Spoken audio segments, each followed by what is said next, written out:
కలశం మీద పెట్టిన కొబ్బరికాయను తింటే పాపము. అవును, వరలక్ష్మి వ్రతం చేసిన వారు పొరపాటున కూడా తప్పు చేయకండి. కలశం మీద పెట్టిన కొబ్బరికాయను తింటే వ్రత ఫలితం మొత్తం పోతుంది. ఎందుకంటే కలశం మీద ఉన్న కొబ్బరికాయను సాక్షాత్ భగవతి స్వరూపంగా భావిస్తారు.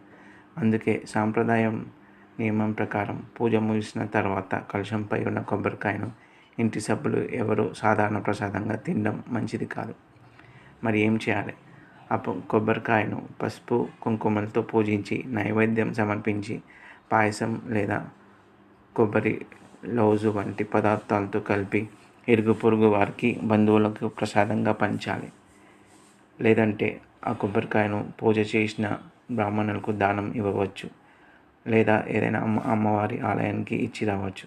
స్వయంగా మనమే కొట్టేసి తినకూడదని శాస్త్రం చెప్తుంది. ఈ విషయం తెలియని మీ బంధువులకు, స్నేహితులకు దయచేసి షేర్ చేయండి. ఓం శ్రీ వరలక్ష్మీ నమః.